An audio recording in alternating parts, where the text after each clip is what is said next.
Hello and welcome back to Latveria Library, where I go over some of my favorite comic book stories, characters, and lore. Today, as promised, we are continuing our journey through London and Hell with part 8 of my Hellblazer series, starting it off with issue 110 in the beginning of the Last Man Standing arc. So go ahead and like, subscribe, share, and turn on notifications if you enjoyed the video, and let's continue Paul Jenkins' Hellblazer run.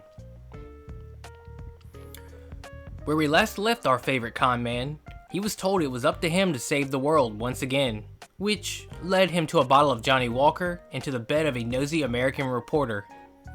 Since then, John had been spending most of his time with her and had really fallen head over heels, even introducing her to his friends, who gave her the seal of approval. John had also been named as godfather of Rich's second child, which he wasn't really thrilled about due to doom seeming to follow wherever he went. A wave of guilt and doubt washed over him. It brought with it the memory of how, not that long ago, their son's soul was almost co-signed to hell, all because of him. John always puts the people closest to him in danger, and unfortunately that will never change. He just wished his headache would go away at the very least. Little did he know these headaches were happening all over England, caused by a mysterious banging which could be traced back to a weird drum in the British Museum, and the old legend that's tied to it. It said the drum belonged to Sir Francis Drake and would beat all on its own whenever Britain was in peril. There are some actual credible witnesses that say the drum began to beat on the day the Germans were supposed to invade during World War II, but apparently was cancelled due to bad weather. What's really strange about this was that at the time, nobody knew of the Germans' plan, and now that drum beats once again. We are about to find out why. After a strange dream about a dragon and an artifact, John awakens to a strange young man staring out his window. He said his name was Sandif, an immortal knight of the rightful king of Britain's court, Arthur Pendragon. He could see that John didn't believe him, which he thought was quite strange since the con man knew better than anyone else that there was always some truth to every legend. Yes, the story of King Arthur and the Knights of the Round were true, and about to come full circle. The end of Albion is near. He continues to explain the dragon Merlin has returned, polluting and destroying every spiritual site with the willing aid of elected officials. There was a time when Sandif would have given his life for the immortal mage. You see, long ago, they were all once the greatest heroes who shaped Britain from nothing, sworn to protect its people against the Saxons and evil. Led by their king, Arthur Pendragon, and his right hand, the immortal dragon Merlin, until something happened between the two.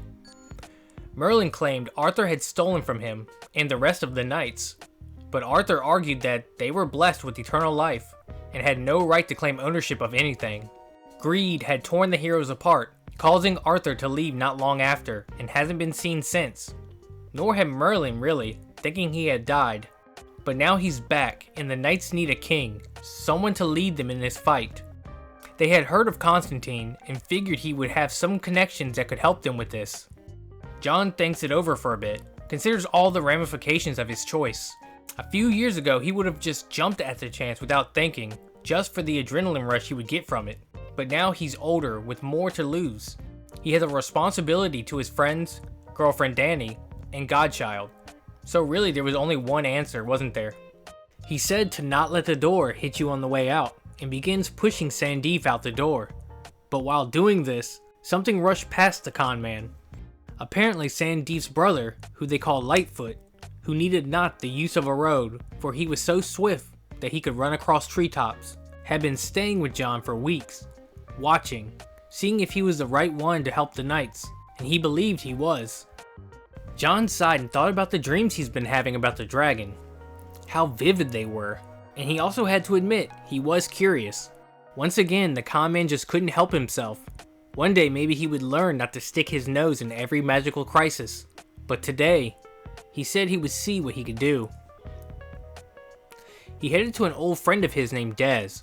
The guy was a whiz on the computer, spending most of his time cataloging ghostly activity he finds surfing the World Wide Web. He lived for this sort of stuff, so John brought him all the available information he knew on the current situation, hoping to spark Dez's creative juices, and as luck would have it, he did. Dragon Line Energy. Des explained to John everything he knew about them. Basically, there is a network of intangible but potent energy conduits that seemingly stretch across the world. At the points where these lines intersect, the energy wells up and emerges onto the land, acting sort of like a psychic attractor, which is why usually temples or monuments like Stonehenge, for example, were built on the majority of these focal points, without the people even being aware as to why. Des had cross-referenced a map of the Dragon Lines with a map where roadwork was being done across the country, and of course all the roadwork coincided with the Dragon Line intersections, so it would seem that someone was trying to tear the network apart. Des still had a lot more work to do to confirm this, so John left him to it and went to meet with the Knights of the Round to tell them what he had found. He tells them all about Merlin's plan to cripple their old power source, but the Knights had another theory. See, this was actually a distraction. Merlin wanted them to think he was looking for them, when in reality, the reason for destroying these sites was because he was looking for what Arthur stole all those years ago. But before the Knights could tell John what this artifact was, and what was really going on, they were all mowed down by two men in black, who afterwards threw John in the back of a black car where Merlin himself waited. First off, he tells John not to worry about Arthur's men, because they were immortal. Of course they were in agony, but dead? Not at all. Which John really didn't care all that much about. He just wanted to know what the ancient wizard wanted. Merlin says he was looking for something, a box, and he wanted John to help him find it. To convince our hero, the old mage began to tell his story from the beginning. And when I say beginning, I mean the start of creation. He explained after God created Earth, he held the world in the palm of his hands, creating a pattern. His touch was imprinted and flowed across the Earth, which are now called the Dragon Lines. From the energy of the lines emerged God's first children, Merlin being one of them. They were immortal, and God told them every day how much he loved them, until without warning, he created man, abandoning the immortals for his new inferior children. So then, many years later, God shared the secret of his touch with Arthur, making him and his knights immortal. Then Arthur took that knowledge and hid it, which people now refer to as the Holy Grail. This is what Merlin has been searching for. God gave the immortals paradise, then took it away. Merlin just wanted to know why. And so, the old mage demanded John to use his connections to find the Grail and bring it to him, which you can imagine John didn't take so well. Merlin then tosses him a bag with the head of Des inside and says, "I can get to any of your people at any time I wish," and drove off. It was like a curse. No matter what he does, no matter how good his intentions are, it's always the same result. The people closest to him get caught in the crossfire, and it was his fault for antagonizing the wrong people, or demon. But just when he thought all hope was lost, his old pal Jack approached with some good news. As we all know, Merlin wishes to destroy the energy lines, so God releases his hold upon the world, and to do it, he needs the box. Obviously, without God's touch, man will surely die, but it was worse than that. Jack theorized that humans and Eternals are more intertwined than previously thought. He explains that old spirits have begun to awaken, the fairy realm and our world are merging, and it's killing Jack and the other eternal creatures. To save both eternal and humankind, they must all work together. Therefore, some of Jack's friends have offered to help recover the box. But not help John. No. There is another they need. Someone John knows very well. The Grail may only be held by a king of rightful blood, a descendant of Arthur Pendragon. The most important person in this mess was Rich. Or should I say Richard Pendragon now. Now, John didn't tell Rich the truth exactly. In fact, he may have implied that he needed Rich to drive to a certain location and pick up something possibly narcotic. It was easier than telling him he was the rightful king of Britain and he's about to hunt for the Holy Grail with the help of some fairies. Plus, they are being watched by Merlin's men in black, so if they don't know exactly what's going on, probably the safer Rich will be.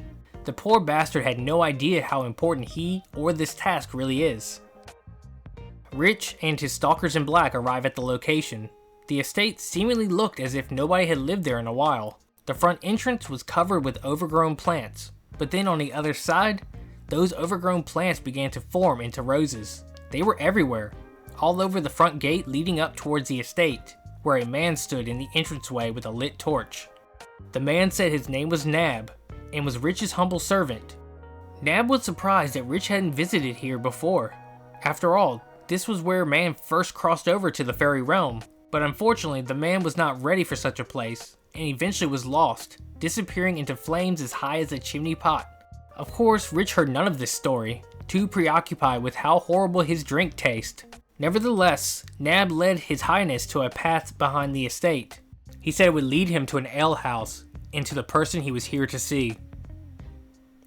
Merlin's two people follow as Rich headed down the path, but unfortunately lost his highness at the end, where he disappeared and then reappeared in a normal looking neighborhood, where he is led into the alehouse by an old man who seemed to know who he was. And by the way, Rich didn't seem weirded out at all by any of this. The whole way to the next destination, he rattled on about some of his drunken adventures he's had over the years. After a while, they arrive at their next stop, where Jack took over, leading him the rest of the way, where at the end, they came upon a cave and the reason for this journey. The box containing the Holy Grail. But this cave was special, residing halfway between Albion and the Nether. Because of this, the cave held some kind of magical property which awakened Arthur Pendragon inside of Rich, but only in the cave. Once he leaves, he will revert back. This worried Arthur because he had no idea how to help his people. Rich wasn't exactly leadership material after all. But Jack reminds him he has Constantine to guide him, so he need not worry. Plus, Rich made it here, and that idiotic bravery showed that Rich is Arthur's bloodline, and the rightful king. He hoped Jack was right, and that he was doing the right thing returning the box to Albion. He then reached down and grabbed it. When he looked back up, the man was Rich once again, and back at his van. A little confused, but no worse for wear. He got back in his van, and headed back home where John was already waiting for him. The two buddies took the box inside where Rich opened it since he was the only one who could. But what they found was not what they expected. It was the head of a man who was still somehow alive. Apparently his name was Bran the Blessed, a friend of Arthur's who had been poisoned, but as death was upon him, Arthur cleft his soul from his torso and whispered a terrible secret, one so horrible he was unable to describe it, but at the same time, now understood the nature of God's design. After Arthur asked him to protect this awful knowledge. The story had mesmerized John. After Bran was done, he had this irresistible compulsion to tell his own story, starting at the beginning with Liverpool. His voice became part of the magic swirling through the air, and he finally began to understand the power of myth. The whole thing was emotionally draining, and when he was done, all he wanted to do was go home and crawl back into bed. Let someone else sort all this out. And after he finished his story, that's exactly what he did, at least for one night.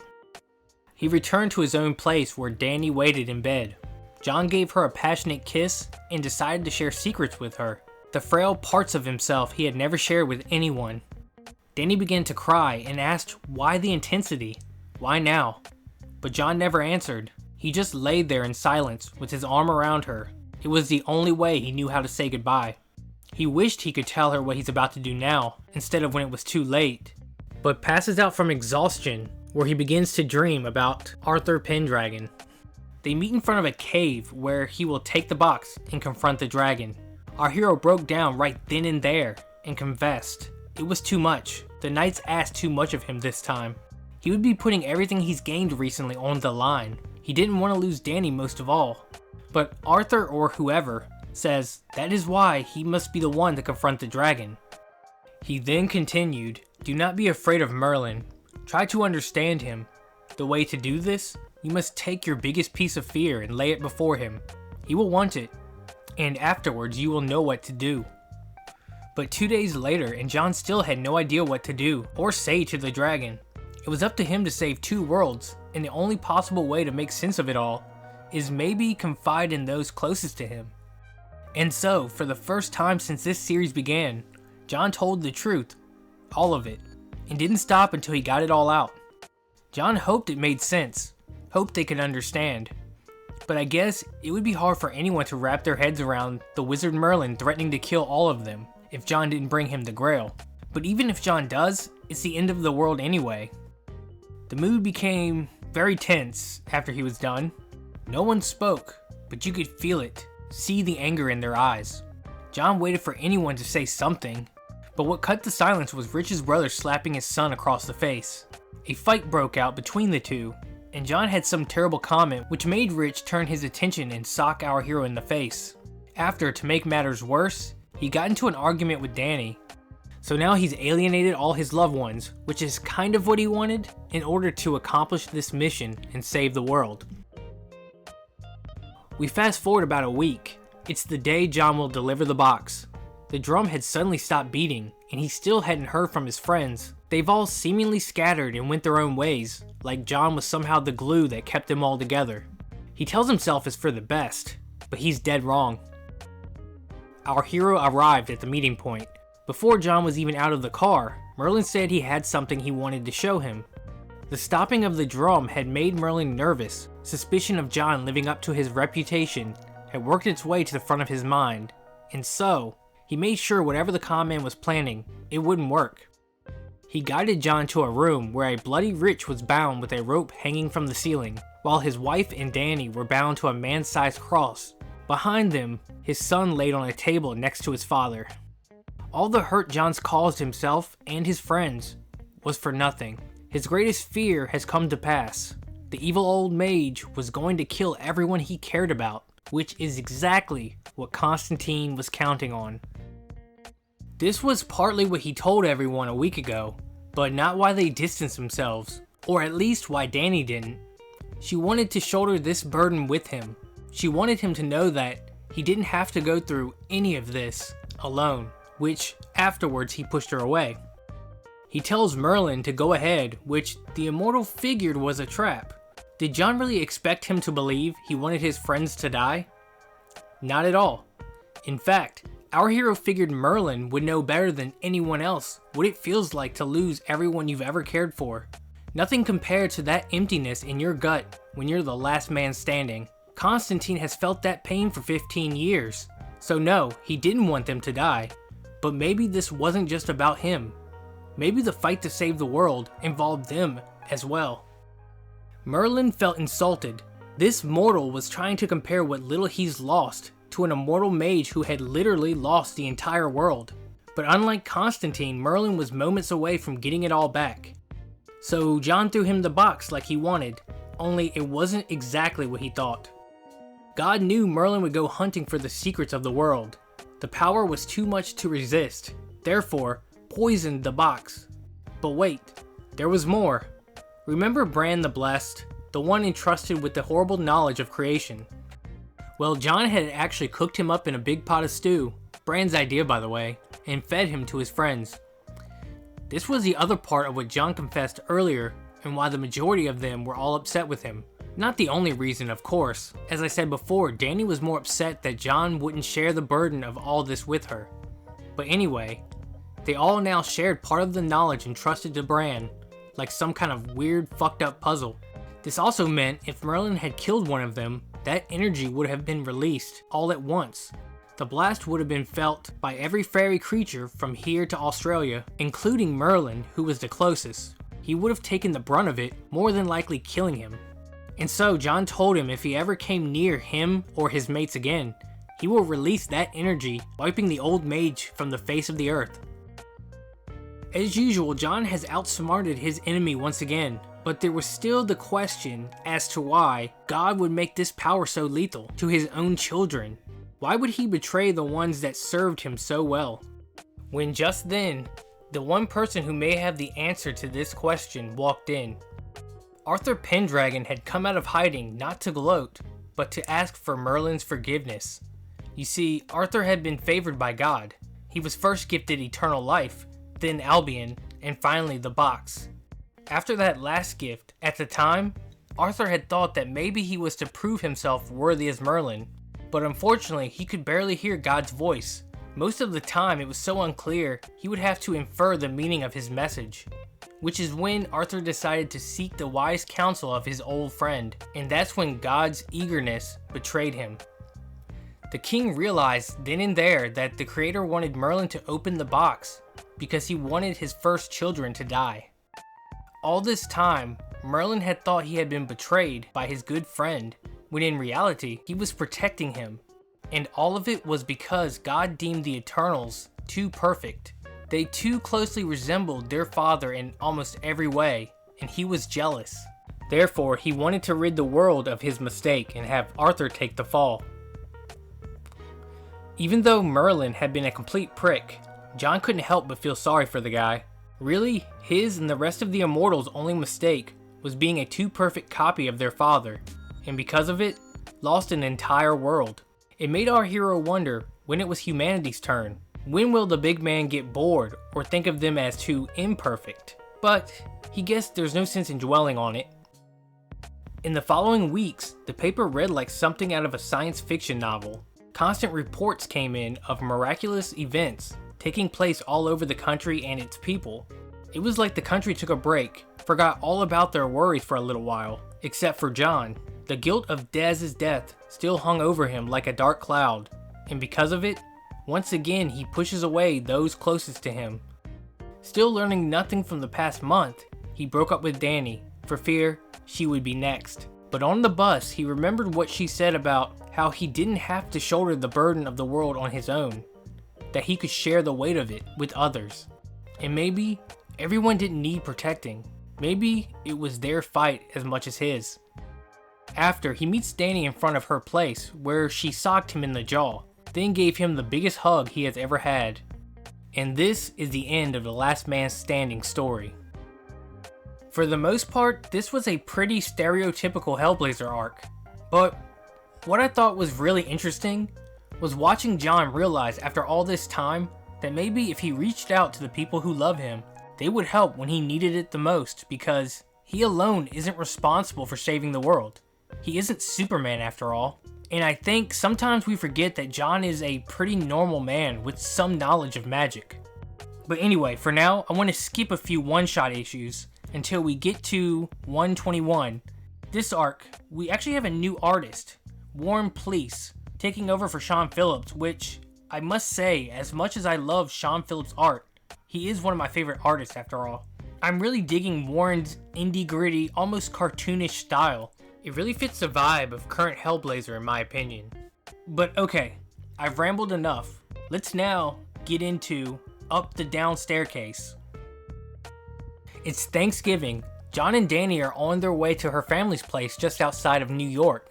Constantine was glad to be getting away from England for a bit, even if he absolutely hated everything about flying, which I can't blame him when such a little thing like a trial for someone these people have never met causes a fight to break out, almost like a disease that gets gradually worse and begins to spread. So it goes without saying, John was thankful when the plane finally landed and his feet were on the ground once again. Until, on their way out of the airport, he couldn't help but feel like someone was following him.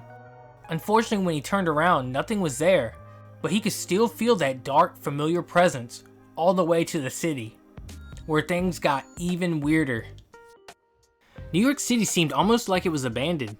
The usually busy streets and stores were empty. John couldn't even get in touch with any of his old American mates. So he stopped and asked at a bar he frequents whenever he's in town, and the bartender rattled on about how if anybody had any sense, they would be a million miles away. The fact was, nowadays you couldn't even buy porno without some watchdog group harassing you. Then giving an example of a girl in the bar earlier in the night. She was upset about the Giants game, and the next thing she knew, bam, some guy breaks a glass in her face. Which I'm guessing he is saying stuff like that is the reason for the watchdog groups. John couldn't get it out of his head. Something more rotten than usual was going on in this city. It could be, things are weird because it's Thanksgiving, or maybe something more sinister. He was leaning more towards sinister because while on the train, he finally caught a glimpse of who was following him. An old enemy he hadn't seen for a while, but we will get back to that later. For now, John and Danny had finally arrived at her family's home, where he meets her grandfather first, then her mother who showered them both with kisses, her uncle Fred who suffered from insomnia and was fast asleep, and finally her cousin and his wife whose name no one could ever remember. After, all the attention was diverted to them, so it was the perfect chance for John to slip away. He found himself in front of the TV where he realized that basketball was the worst game ever created, next to hockey. Nonetheless, he stayed there and watched until Danny's brothers finally made it home, where they all chatted until bedtime, where John had the worst nightmare about hockey. Waking him up, he then goes outside for a smoke. He hadn't had one all day, which made it taste even better. He just wished he could enjoy it. The hairs on the back of his neck stood up straight, at first telling himself it was the cold night air, even though he knew better. Whatever it was, it's followed him from the city. A game show was on the TV. He could hear it becoming louder and louder. The host of the show introduces his next guest and says, "No doubt about it, Jerry, society's going down the drain, and its decline can be easily traced back to one man, and that man's name is John Constantine." Obviously, this startled our hero, making him drop his cigarette and rush inside, where he found the last person he would ever want to see, his old pal, the First of the Fallen. You can imagine how annoyed or angry John was seeing him again, so he just wanted to get whatever this was over with quickly.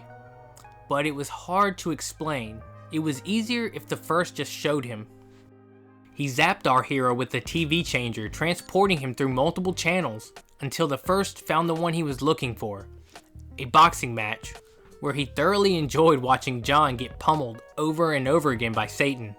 After he had had his fill, the First transports them both to their last stop on top of a hill, where he talks of his latest plan, one that was right in front of him, but took him up until now to realize. It was simple, just give the people what they want. Going after souls day in and day out was a very tedious task that he had become bored of, so he had devised a way to brainwash the masses with a multimedia campaign. It's like this. The way the First sees it is that if you set a plate of free unlimited bacon in front of someone, without question, they will eat until their arteries explode. Humanity always wanted what's not good for them, including Danny's family. The First would like to see how John handles this, but the demon also wasn't unreasonable. He gives John a little hint to help him stop the brainwashing in the form of a simple quiz, which happened to be what is a quiz exactly, then disappearing and transporting our hero back from whence he came. The next day, it had begun to spread. First, the city, then celebrity endorsements, and finally into the hearts and minds of a captive audience, landing right smack in the middle of their souls. This included Danny's family, who were all fighting with each other, starting with her cousin and his wife announcing a divorce. It just devolved from there. So Danny suggested skiing to get away from the insane family drama, but unfortunately, John knew he couldn't, knew there was more to it than family drama. He had to stay and try to fix this. Luckily, he knew just a person to help, even though it would be like pulling teeth trying to convince the guy, since he hated Constantine at the moment. With good reason, of course. You see, this guy Lenny had the potential to be one of the best on the magic scene. He had this way of taking a problem, sorting through every possibility, and finding the best path, just by giving the guy a couple of relevant keywords. There was this one time when him, John, and a few others found themselves in a little trouble. Needing a quick way out, John gave Lenny the names of a couple useful demons. Long story short, too much information had squeezed the poor guy too hard, which John knew would happen, and his mind hasn't been the same since. The reunion between the old pals went the way John thought it would. He had to promise the guy to never bother him again if he helps, which Lenny agreed to. John gave him the names of Danny's family members, then there was a purple light coming off of Lenny. He went into seizure-like convulsions, mumbling a bunch of nonsense until the end where John heard the word quiz. At that moment, he grabs Lenny, demanding the answer, which, in turn, he says, "It's us. We are the quiz." The whole way back home, John pondered over this. Of course, it just brought more questions with no real answers in sight. Really, he was no closer after all that, and things were getting worse. Danny's family were all screaming and yelling when he arrived. Apparently, one of her brothers had been hiding a gun. With each inflammatory remark, the fight escalated until Danny's cousin hits her brother in the face, causing the boy to pull a gun and fire, barely missing, all the while wearing the biggest smile. In the days that followed, the family pretended nothing had happened, as their morals and relationships deteriorated further, while John had nightmares about the grim outcome from all this, more than likely induced by the first of the fallen, since he was always there, laughing, taunting our hero. Things had become desperate. John had no idea who else to turn to solve this puzzle, resorting to an old veteran he had bumped into the other day. The old man of course refused, but John had a feeling. I mean, this man seemed to be the only person unaffected by the brainwashing, and there had to be a reason for that. He just knew this guy was the path forward, and so bribed the man with a bottle of Jack Daniels if he would just consider 5 minutes of his time. And so, the guy's name was George, a resident at the local VA. He tells his story about his time in Vietnam and when he got back, how there are winners and losers, and the masses hate ties, which is where the ad agencies and filmmakers saw a way to make some money. Every made-for-TV movie you would see, we went back to Vietnam and kicked their ass. They created a spiritual cancer with bottled patriotism, eventually taking on a life of its own, not unlike the problem John is dealing with at the moment. So he figured it couldn't hurt to ask about the origin of a quiz, which the man actually knew. He explains the word could be traced back to 2 drunk guys in Dublin during the 1700s. They made a bet. One of the men wagers he can introduce a new word into the English language. So that night he pays a bunch of street urchins to write the word quiz all over the city. And the very next day, people had already started talking about the mysterious word. But what was really interesting was the man had meant for the word to mean something along the lines of a practical joke, instead of puzzle like it's known now. The man had no control over his own creation. As it spread, it took on a life of its own. And there we have it. It wasn't really created by the first of the fallen. He's just getting fat off the results. To sum it up, it feeds on us as much as we feed it. It's the need for something greater, like the thrill of the greatest show on earth. Like overpaid athletes needing a pat on the back every time they do something average. Or so-called men of God indulging in gay prostitutes while preaching the evils of the flesh. Basically, it's a lie, a dream, an idea. It takes many forms, and the greater it is, the more people believe it, which is what makes it powerful. John figures the way to counteract this was the people who indulge on a smaller scale, the ones that actually get out and do it, and may land on their ass, but still try. So now the plan was this. Danny's grandfather seemed unaffected by it, since he's lived a full life and wants nothing else. So John will use Lenny to transport one of the old man's memories into each family member's dreams. And it seemed to work, because the next day the family were back to normal, or as normal as a big family can be. The rest of the trip was quiet and uneventful, until Danny and John were about to board the plane home. Our hero is approached by the first, who was surprised how well John did. Hell, he hadn't had this much fun since Roman times. But unfortunately, it didn't really matter since his cure was only temporary. The mind is very susceptible to it, so it was only a matter of time. Despite that, there was still something he was curious about. Yes, John saved the family, but what about the rest of America? Which John replied, everyone else can fuck off. The first laughed and handed John his number, explaining he will need it soon. And this is the end of Up the Down Staircase. Well, not really. There is another story going on simultaneously, but I figured I'd save it for the next Constantine part since it ties to a later story. I hope you all enjoyed the video. Don't forget to like, subscribe, and turn on notifications if you did, and I'll see you in the next.